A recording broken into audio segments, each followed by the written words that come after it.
The phone shattered the 2 a.m. silence like a gunshot. Choi Ha-jun's hand moved on instinct, decades of survival wiring him to wake fully alert. The screen's glow cut through the darkness of his Gangnam penthouse. Unknown number. Seoul area code. Hello, Mr. Choi.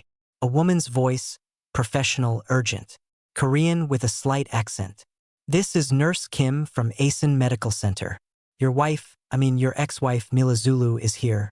She's in labor and there are complications. She listed you as her emergency contact and the world tilted. What?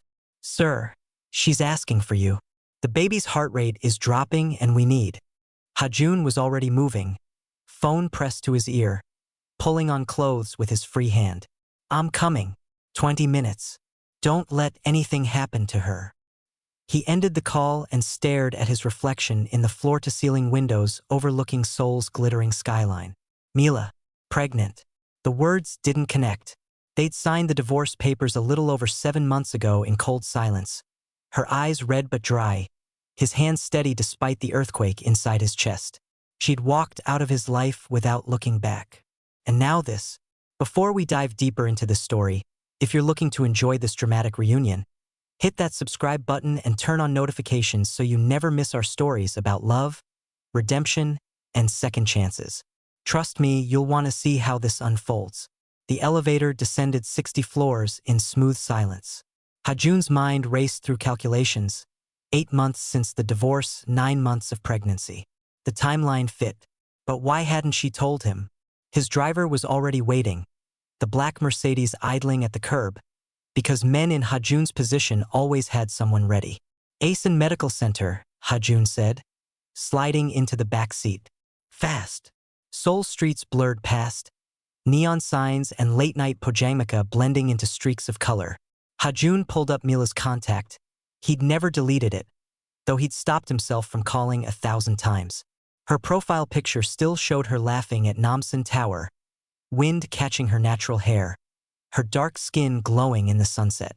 That had been before everything fell apart.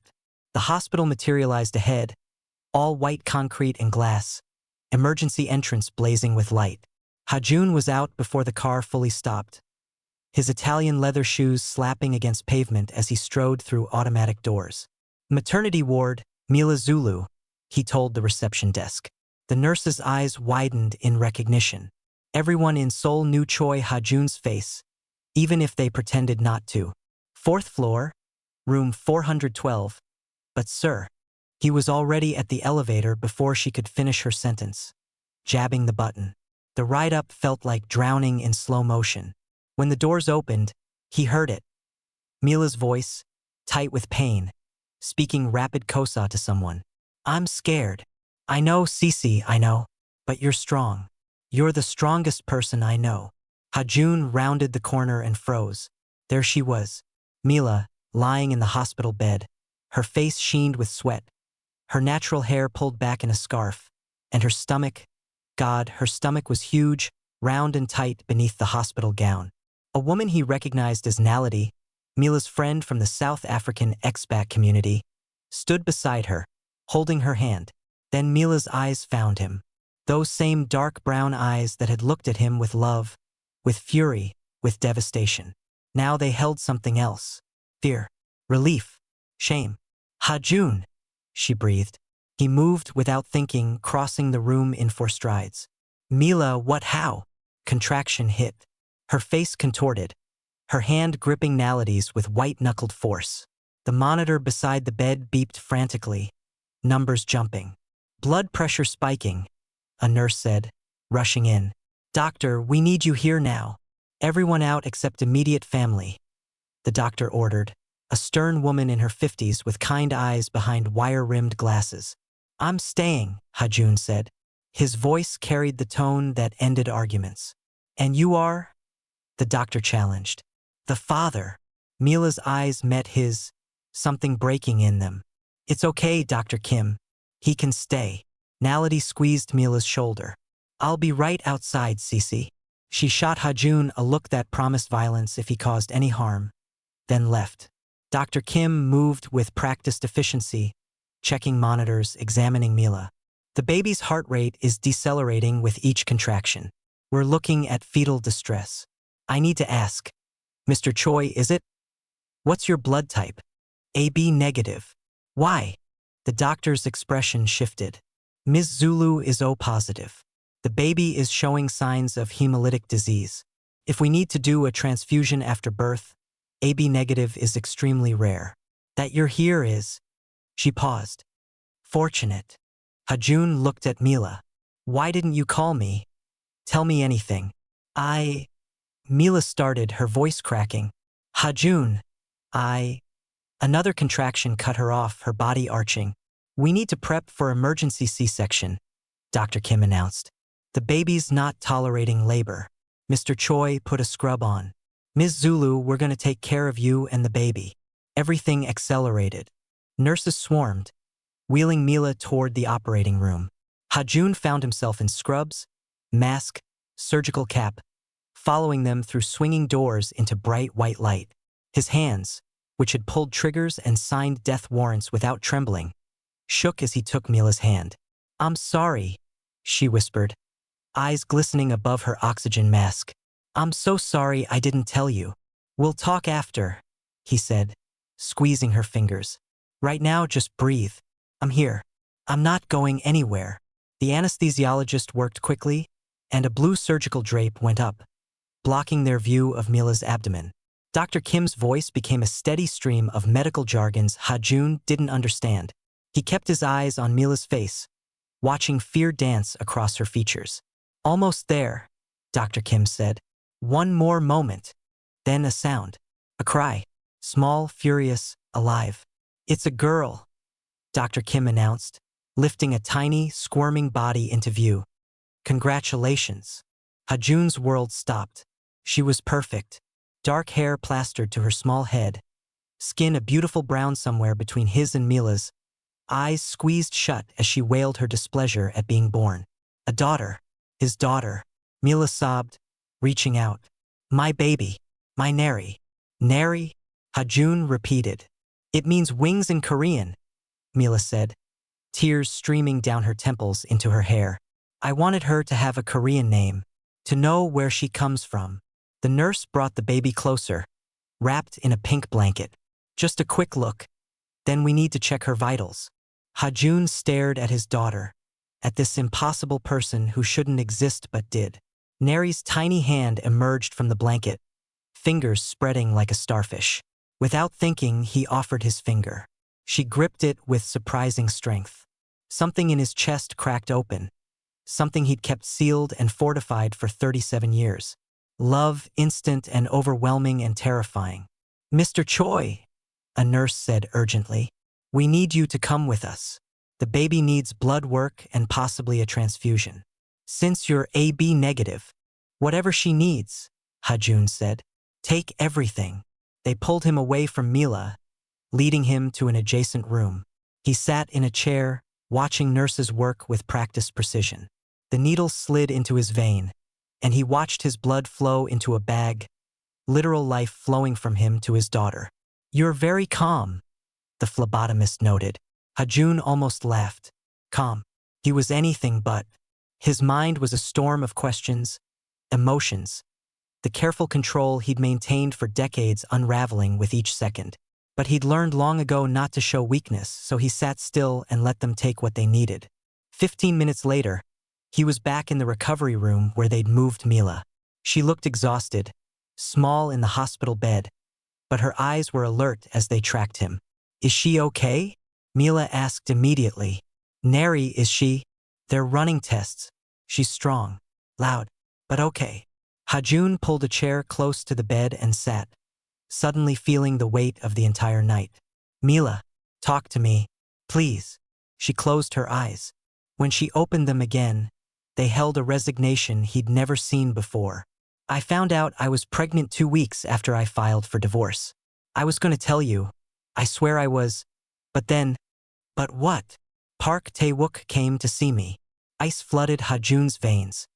What? He knew about the baby before I could tell you. I don't know how, maybe he'd been having me followed. He sat in that coffee shop in Itaewon, the one I loved, and he smiled at me like we were old friends. Mila's voice grew harder.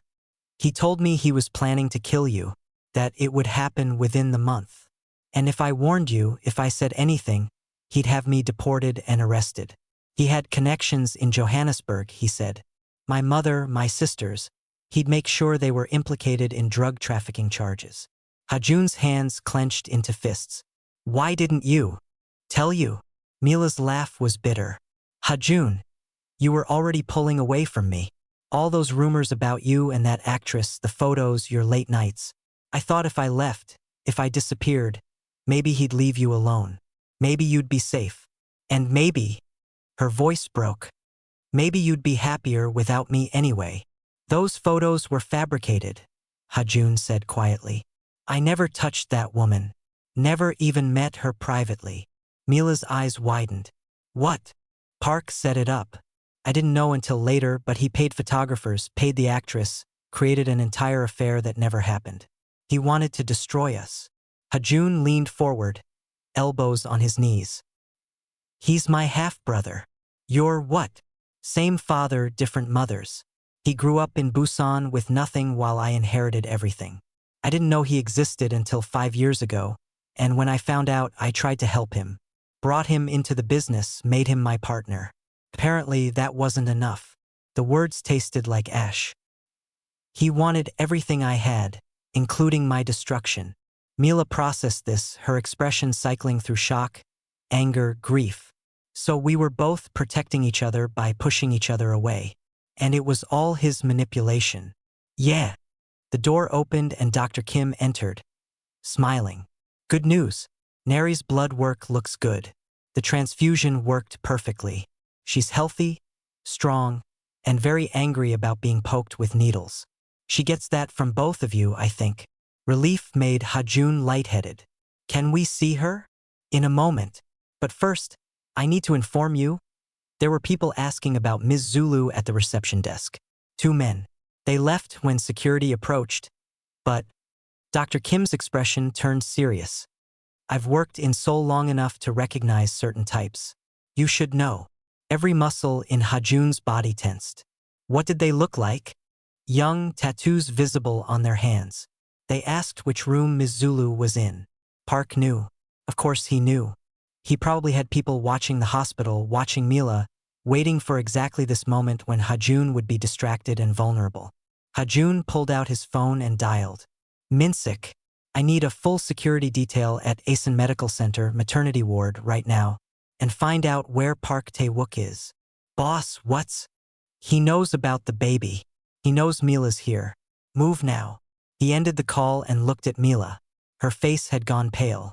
He's coming for us, isn't he? Not us. He's coming for leverage. Hajun stood, began pacing. His mind shifted into the mode that had kept him alive for 2 decades in Seoul's underworld. Calculating angles, predicting moves, preparing for war. He wants to use you and Neri to control me, or to hurt me. Either way, I won't let that happen. Hajun, maybe we should. The door burst open.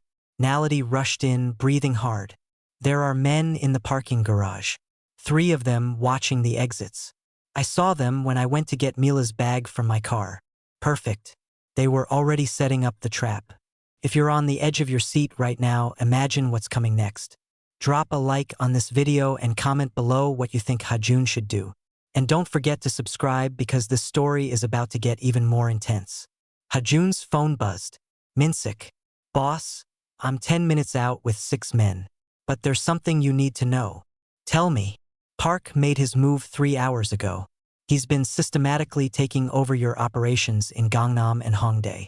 He turned Kim Tae-won, Lee Juno, and most of the Busan crew. We're looking at a full-scale coup. Hajun absorbed the information like a punch to the gut.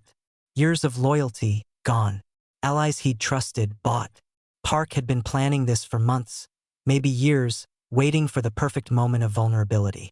How many are still with us? Maybe 40%. The younger guys, mostly. And everyone who remembers what you did during the Dong Demon War. They won't forget. Get them mobilized. I want eyes on every property, every business, every safe house. And Minsik, I need you to know something. When this is over, I'm out. I'm leaving the life. But first, I'm going to make sure my family is safe. A pause. Then Minsik's voice came back, rough with emotion. Understood, boss. We'll hold the line until you get there. Hajun hung up and turned to find 3 pairs of eyes staring at him. Mila, Naledi, and Dr. Kim, all processing what they just heard. I know what you're thinking, he said to Mila. That this is exactly why you left. That I'm dangerous. That our daughter will grow up in a world of violence and blood. Hajun, you're right. I am dangerous. This life is poison. But I swear to you on everything I have that I will protect you both. And when this is done, when Park is no longer a threat, I'll walk away.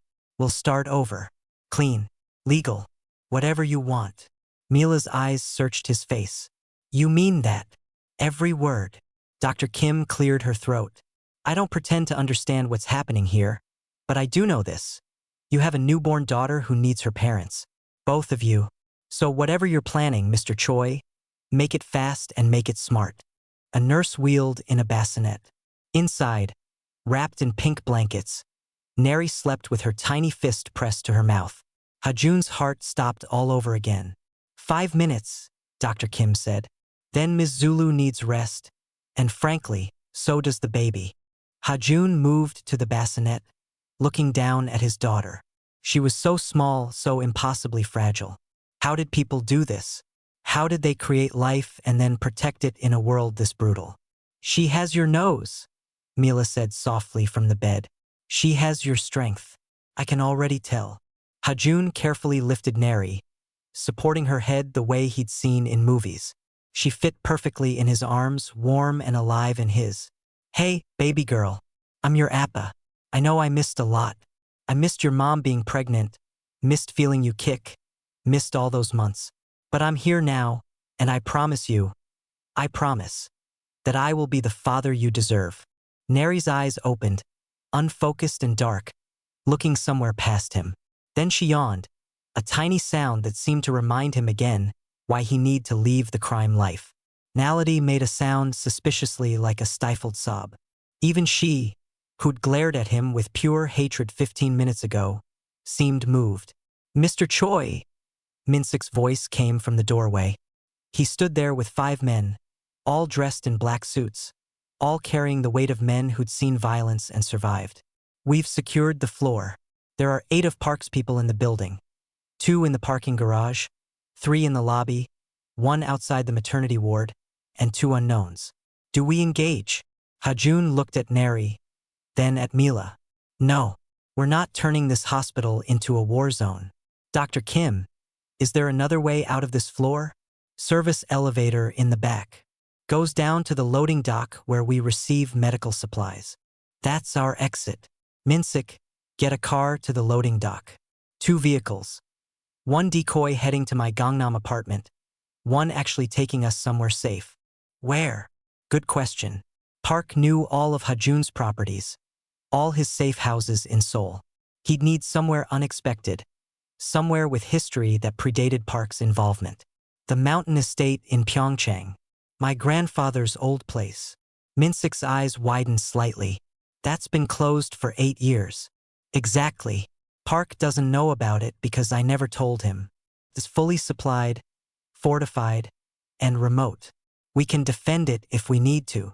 Hajun gently placed Neri back in her bassinet, his hands reluctant to let go. Mila needs to be stable enough to travel. Dr. Kim, can she be moved? The doctor examined Mila with quick, professional movements.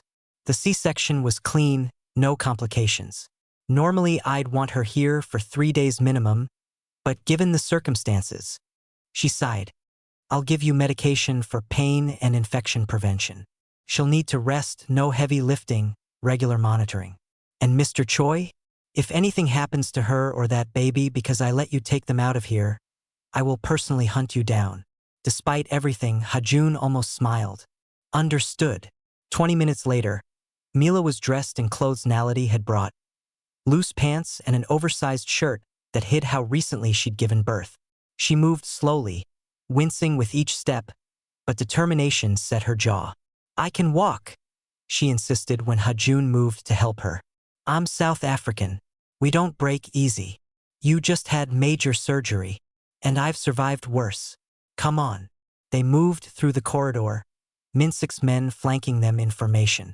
Naledi carried Neri, whispering to her in Kosa about being brave like her mama. The service elevator was ancient, metal walls covered in scratches and dents, but it worked. The descent felt eternal. Boss, one of Minsik's men said, hand to his earpiece. Park's people just tried to breach the 4th floor. They think we're still there. Good. How long until they realize? 5 minutes, maybe less. The elevator shuddered to a stop. Loading dock stretched before them. Concrete, medical waste bins, and a black SUV with tinted windows. Another car, identical, pulled out from the opposite side. Decoys moving, Minsik said. Let's go. They hurried across the concrete, Mila's breath coming in pained gasps she tried to hide. Hajun wanted to carry her but knew she'd refuse. Naledi slid into the back seat with Neri, and Mila followed, Hajun right behind her. Drive, Minsik said to the driver. A young man named Cheol with steady hands and quick reflexes. The SUV pulled smoothly out of the loading dock, merging into Seoul's pre-dawn traffic. Through the tinted windows, the city looked peaceful, unaware of the war brewing in its shadows. Where's Park now? Hajun asked Minsik, who sat in the passenger seat. Last known location was his office in Gangnam. But boss, there's something else. Minsik's voice dropped. I've been working with the National Police Agency for 3 years, building a case against Park. The SUV swerved slightly. Mila gasped. Hajun's hand went to the gun he kept in his jacket, then stopped. Say that again. Minsik turned to face him, and for the first time in 15 years, Hajun saw something like fear in his lieutenant's eyes. I'm NPA boss. Have been since the Itaewon incident. They approached me, offered immunity for my family, protection. I was supposed to bring Park down, not you. You were never the primary target. You've been a rat for 3 years. Hajun's voice was flat, deadly. You've been in my house, at my table, knowing my business, and you've been reporting to the police. Only about Park's operations. The trafficking, the weapons, the murders. Not your legitimate businesses, not the community protection you provide. I made that clear. Minsik's jaw tightened. And I'm telling you now because Park is planning something tonight. Something big. The NPA wants to move on him, but they need your testimony. They need you to corroborate what I've given them. You want me to be an informant. I want you to be free. You, your wife, your daughter. Park has enough blood on his hands to put him away for life, but he's smart. He's covered his tracks. You're the only one who can connect the dots, who has access to the records, the witnesses, the proof. Mila's hand found Hajun's. What's he offering? Full immunity for you and anyone you designate, Minsik said. Clean slate. You testify, Park goes down, and you walk away. Fresh start. It was too good to be true. Hajun had learned long ago that deals that seemed perfect usually had teeth hidden somewhere. What's the catch? You wear a wire when you meet with Park. Get him to confess on tape. And you do it soon, before he consolidates power and becomes untouchable. You want me to meet with him? The man actively trying to kill my family? The man who destroyed your marriage and terrorized the mother of your child, Minsik corrected. Don't you want him to pay for that? Hajun looked at Neri, sleeping peacefully in Naledi's arms. Then at Mila, exhausted and pale but watching him with those eyes that had always been his undoing. I'll do it, Mila said quietly. I'll testify too, against Park about the threats he made. I'm not afraid of him anymore. Mila, no. Yes. Her voice was steel. I'm not running anymore, Hajun. I'm not hiding. Our daughter deserves to grow up in light, not shadow. If this is how we get there, then I'm in. Naledi nodded. I'll back her up. I was there when Park's people followed her in Itaewon. I can testify to harassment. Hajun looked at these 3 people. His lieutenant who'd been lying for years, his ex-wife who'd kept his child secret, her friend who had every reason to hate him, and saw something he hadn't expected. Alliance.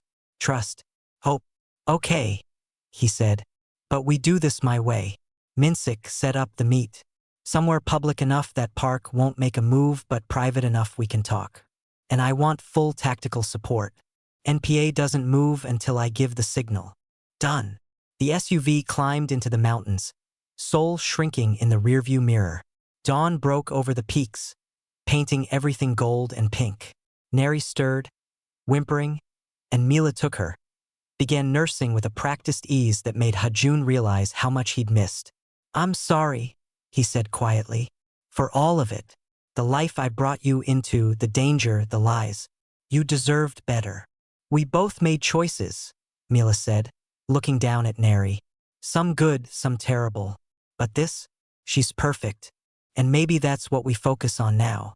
Not what we lost, but what we have.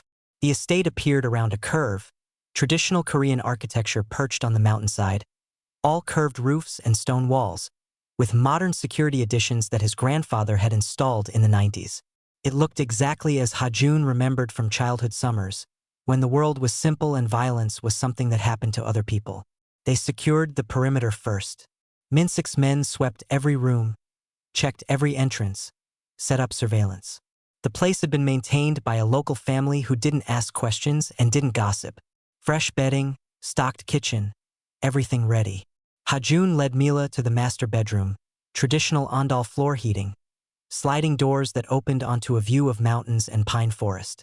She sank onto the bed with a groan of relief. This is beautiful, she said. Why didn't you ever bring me here? Too many memories. My grandfather raised me here after my parents died. Felt sacred, I guess. Like bringing the crime world here would corrupt it. And now it's the only place left that Park can't touch. Hajun sat beside her, careful not to jostle. Rest. I'll watch Neri. You don't know how to. I'll learn. Starting now. Naledi had set up a makeshift nursery in the adjacent room, complete with a borrowed crib and supplies from a 24-hour store in Pyeongchang. Neri slept in Hajun's arms, impossibly tiny, impossibly trusting.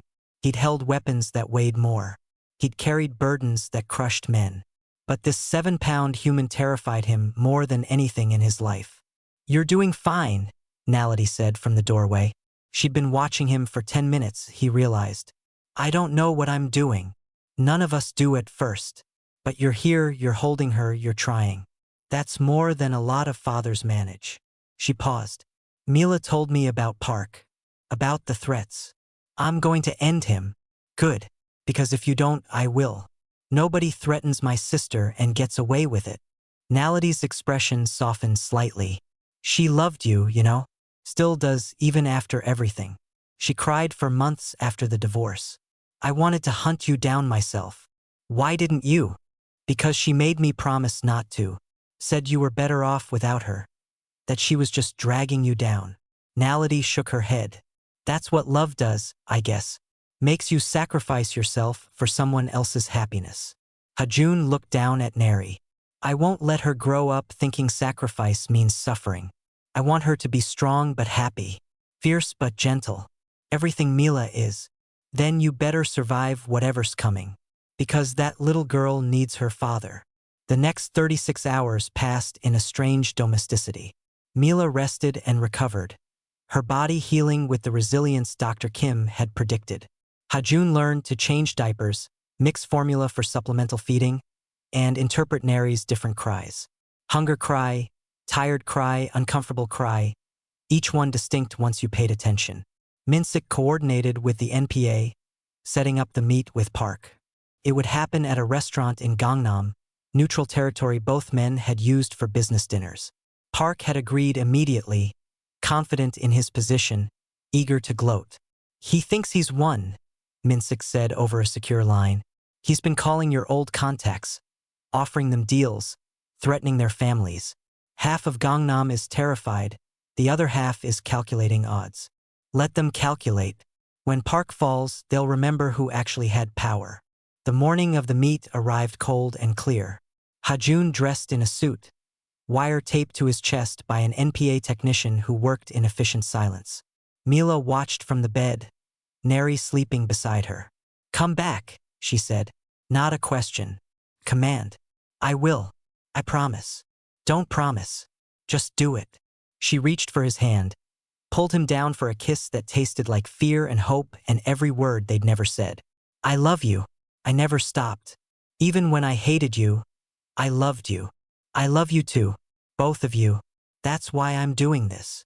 The drive to Seoul felt longer than it should have. Cheol drove in silence, understanding that some moments didn't need words. The city materialized around them, all glass and steel and millions of people living lives that had nothing to do with the war being fought in the shadows. The restaurant was called Moonlight Garden, 5 floors up in a Gangnam high-rise, panoramic windows overlooking the city. Hajun had eaten here 100 times. He knew every exit, every blind spot, every place a man could hide or run. Park was already there, sitting at a corner table with a view of the door. He'd lost weight, Hajun noticed. Sharp cheekbones, harder eyes. The little brother he'd tried to help had been consumed by something darker. Hyung, Park said, using the respectful term for older brother. The word was poison. So glad you could make it. Hajun sat across from him, every movement calculated, controlled. The wire pressed against his chest, a reminder of what was at stake. Let's skip the pleasantries, Tae-wook. You tried to kill my family last night. Park's smile never reached his eyes. Family? You mean that foreign woman and her bastard? Come on, Hyung. You can do better than damaged goods. The insult landed like a physical blow, but Hajun kept his face neutral. The wire he was wearing needed Park to talk, to confess, to hang himself with his own words. Mila is my wife. Neri is my daughter. You threatened them. I threatened a lot of things over the years. Be specific. Park leaned back, confident. Besides, you have no proof. No recordings, no witnesses who'll talk. Just accusations from a desperate man watching his empire crumble. Why? Hajun asked. I brought you in. Gave you respect, money, power. What more did you want? Everything you had. Park's mask cracked, revealing the rot beneath. Do you know what it's like growing up knowing your father lives in luxury, while you and your mother eat ramyeon for dinner 3 days straight? Knowing you have a brother who got everything while you got nothing. I didn't know you existed. Exactly. You were so blessed, so privileged you didn't even know about me. While you went to international schools and wore designer clothes, I was getting beaten up in Busan alleys for my lunch money. Park's voice rose, drawing glances from other diners. He lowered it again, but the rage remained. So yes, I wanted everything. Your business, your reputation, your money. And that woman, she was just a bonus. Taking her from you, destroying your marriage. That was almost too easy. You fabricated the affair photos. Paid the actress 50 million won and a guaranteed role in a major film. Worth every penny to see your face when Mila walked out. Park laughed, the sound bitter. She really loved you, you know? I could see it. That's what made it so satisfying. Hajun's hands clenched under the table. Stay calm. Let him talk. And the threats against her family in Johannesburg? Empty, mostly. I have some contacts there, but nothing serious. She was so scared though, so easy to manipulate. All I had to do was mention her mother, her sisters, and she folded. Black women, they're weak when it comes to family. Park's expression turned calculating. Speaking of which, where is she? And the baby? Still at the hospital. Somewhere you'll never find them. Please. I have people everywhere. It's only a matter of time. Park signaled the waiter, ordered soju like they were having a normal business dinner. Here's what's going to happen, Hyung. You're going to sign over your remaining properties to me. Your contacts, your operations, everything. In exchange, I'll let you and your little family disappear. Move to South Africa if you like. Raise your mixed-race baby somewhere nobody knows your name. Doesn't that sound nice? And if I refuse? Park's smile went cold. Then I make sure your daughter grows up without a father. Maybe without a mother too. Accidents happen. Especially to black women who don't know their place. There it was. Threat, confession, motive, all recorded, all admissible. Hajun touched his ear twice, the signal to Minsik that they had enough. You know what, Tae-wook? You're right about one thing. I was privileged. I got opportunities you never had. And I'm sorry our father was too much of a coward to acknowledge you, to give you what you deserved. Hajun stood, straightening his jacket. But you're wrong about everything else. Mila isn't weak. She's the strongest person I know. Neri isn't a bastard. She's mine. And you? You're not my brother. A brother wouldn't destroy everything out of jealousy. Park stood too, hand moving to his jacket. Sit down. We're not done. We are.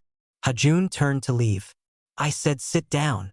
Park's shout echoed through the restaurant. His hand emerged holding a gun, and suddenly everyone was screaming, diving under tables, running for exits. But Hajun had been expecting this. He spun, grabbed Park's wrist, twisted. The gun clattered to the floor. They grappled. Two men who'd spent years pretending to be brothers now trying to destroy each other. Park was younger, faster. Hajun was more experienced, more ruthless. They crashed into tables, shattered glasses, blood from split lips and knuckles. Park got in a solid hit to Hajun's ribs, right where old scars from the Dong Demon War still ached. Hajun responded with an elbow to Park's jaw that sent him spinning. Then the NPA burst in tactical gear, rifles, shouting commands in Korean. Down on the ground. Hands where we can see them. Park looked at Hajun with pure hatred. You set me up. You're wearing a wire. I'm protecting my family. Something you'll never understand. Park lunged for the fallen gun. 3 shots rang out. Park collapsed, blood spreading across his expensive shirt, his eyes wide with shock. The NPA medics rushed forward, but Hajun could see from their faces it was bad. Hyung, Park whispered as they worked on him. I just wanted what you had. You could have asked, Hajun said quietly. I would have shared everything, but you chose hate instead. Park's eyes closed. The medics called time of death at 2:47 p.m. Hajun stood among the chaos. Overturned tables, frightened diners, NPA agents securing the scene, and felt nothing. No satisfaction, no grief, just exhaustion. It was over. The war that had consumed his life for 15 years, over in a spray of bullets and wasted potential. Minsik appeared at his side, removed the wire with gentle hands. You okay, boss? Don't call me that anymore. I'm done. Yeah, I know. Minsik paused. For what it's worth, I'm sorry. About lying, about the wire, about all of it. You did what you had to do. So did I. Hajun looked at the body being zipped into a bag. Make sure he gets a proper burial. Whatever else he was still our father's son. The NPA kept Hajun for 6 hours of debriefing. By the time they released him, the sun was setting, painting Seoul in shades of orange and gold. Cheol drove him back to the mountain estate in silence, understanding without being told that Hajun needed space to process. The estate appeared around the final curve, lights glowing warm in the gathering darkness. Home. Mila met him at the door, Neri in her arms. Her eyes scanned him for injuries, found the split lip and bruised knuckles, the exhaustion in every line of his body. It's done, he said. Park's dead. The NPA has everything they need. We're free. She didn't say anything, just stepped forward and wrapped one arm around him while holding their daughter with the other. They stood like that for a long moment, 3 people who'd survived their own war and come out the other side. What happens now? Mila asked finally. Now we figure out who we are without all the noise, without the fear. Hajun looked at Neri, who was watching him with those dark, serious eyes. I meant what I said. I'm out. Done with that life. I've already started liquidating assets, moving money into legitimate investments. Real estate, tech startups, clean businesses. That'll take time. 2 years, maybe 3. But I'll do it right. No shortcuts, no dirty money. Everything legal, everything traceable. He took Neri from Mila's arms, cradling his daughter with growing confidence. She deserves better than what I was. Nality appeared from the kitchen, where she'd been cooking something that smelled amazing. You look like hell. Feel like it too. Good. Maybe that'll teach you not to fight crime bosses in fancy restaurants. But her expression softened. I'm glad you're back. Mila's been wearing a hole in the floor pacing. I wasn't pacing, Mila protested. I was walking, therapeutically. Sure, Cece. Whatever helps you sleep. Nality grinned. Dinner's ready. Come eat before it gets cold. They gathered around the low table in the main room, sitting on cushions in traditional style. Nality had made bobo thai, a South African dish of spiced meat and egg topping, alongside Korean banchan and rice. The fusion felt appropriate, two cultures meeting, creating something new. To survival, Mila said, raising her glass of water. And new beginnings. To family, Hajun added. Real family. Chosen, fought for, protected. They ate and talked, and for the first time in longer than Hajun could remember, he felt peace. Not the absence of conflict, but something deeper. Contentment, purpose, love. 6 weeks later, they stood in Seoul City Hall, both dressed simply. Mila in a hanbok made from traditional South African shweshwe fabric, vibrant geometric patterns in blue and gold. Hajun in a plain gray suit. Minsik stood as witness, along with Nality and a handful of people who'd proven their loyalty when it mattered. Do you, Choi Hajun, take this woman to be your lawfully wedded wife? I do. And this time, he meant it without reservation, without the shadow of his old life hanging over them. Do you, Mila Zulu, take this man to be your lawfully wedded husband? Mila looked at him, and in her eyes he saw everything. Their first meeting at a university lecture where he'd been guest speaking about business ethics, their whirlwind courtship, the wedding his associates had attended with barely concealed disapproval of his black bride, the slow dissolution of trust under Park's manipulation, the divorce that had broken both of them, and now this. Redemption. Second chances. I do. They sealed it with a kiss while Neri, held by Nality, made a gurgling sound that might have been approval or might have been gas. Either way, it made everyone laugh. The years that followed weren't easy, but they were real. Hajun completed his transition to legitimate business, building an empire of clean investments and ethical practices. Mila finished her PhD, became a consultant for international organizations. Neri grew into a serious, brilliant child who spoke 3 languages and dreamed of becoming a human rights lawyer. When Neri was 2.5, Jabu was born, a healthy baby boy with Hajun's eyes and Mila's smile. The second time around felt easier, more joyful, less terrified. On their 10th wedding anniversary, Hajun and Mila returned to Asen Medical Center, not as patients but as donors. They'd funded an entire wing for maternal health, the Neri Choi Maternal Health Center, ensuring other women would have the care Mila received, regardless of nationality or ability to pay. They stood in the lobby, looking at the plaque, and Mila leaned into him. Think she'll be embarrassed when she's older? Absolutely. But she'll also understand why we did it. Here we are, Mila said softly, with 2 incredible kids, a life I never thought possible, and you. Always you. They drove home to their family, to Neri teaching Jabu algebra despite his protests, to Nality visiting and cooking fusion feasts, to a modest apartment filled with laughter and love and the beautiful chaos of ordinary life. The mafia boss who'd ruled Seoul's underworld was gone.